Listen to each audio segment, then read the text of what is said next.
అసెంబ్లీలో అధికార విపక్షాల రచ్చకు సంబంధించి మరిన్ని డీటెయిల్స్ సత్యం అందిస్తారు. సత్యం, అసెంబ్లీలో గందరగోళానికి కారణమేంటి?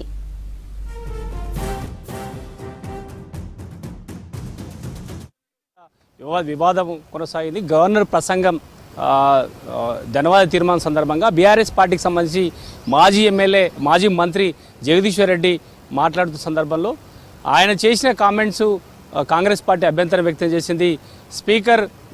స్పీకర్ను ఉద్దేశించి మాజీ మంత్రి జగదీశ్వర్ రెడ్డి ఈ సభ నీది కాదు అంటూ ఏకవచనంతో ఆయనను కామెంట్ చేయడంతో సభలో కాంగ్రెస్ పార్టీ మాజీ మంత్రి జగదీశ్వర్ రెడ్డి కామెంట్స్ని అభ్యంతరం వ్యక్తం చేసింది. ఆయనను సస్పెండ్ చేయాలంటూ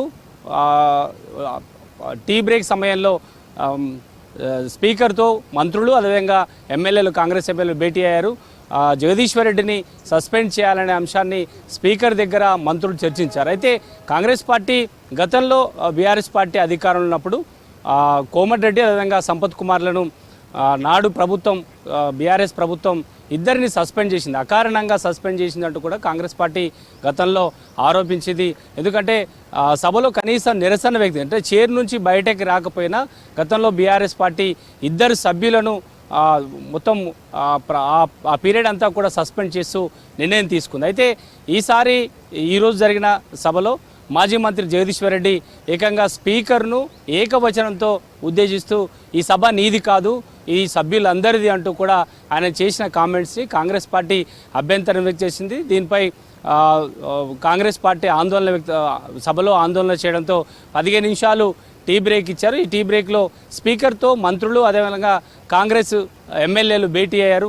మాజీ మంత్రి జగదీశ్వర్ రెడ్డి పైన సస్పెండ్ వేటు వేయాలంటూ ఎమ్మెల్యేలు మంత్రులంతా కూడా స్పీకర్కు ఫిర్యాదు చేస్తున్నారు. అయితే కాంగ్రెస్ పార్టీ స్పీకర్ ఎలాంటి నిర్ణయం తీసుకుంటారు, బీఆర్ఎస్ ప్రభుత్వానికి బీఆర్ఎస్ పార్టీకి సంబంధించిన ఎమ్మెల్యేలకు ఆ పార్టీ అధినేత అదేవిధంగా ప్రతిపక్ష నాయకుడికి దళితుల స్పీకర్ అన్న అదేవిధంగా మాజీ గిరిజన రాష్ట్రపతి అయినా అంటే దళితులు గిరిజనులు అంటే ఈ బీఆర్ఎస్ ఎమ్మెల్యేలకు బీఆర్ఎస్ పార్టీకి గౌరవం లేదు, అగౌరవపరిచే విధంగా వ్యవహరిస్తున్నారని అంటూ కాంగ్రెస్ పార్టీ మంత్రి సీతక్క ఆరోపించారు. ఇది బీఆర్ఎస్ పార్టీ కావాలని ఇలాంటి కామెంట్ చేస్తుంది. దళిత స్పీకర్ని ఇలాంటి వ్యాఖ్యలు చేయడం కాంగ్రెస్ పార్టీ అభ్యంతరం వ్యక్తం చేస్తూ చెప్పొచ్చు.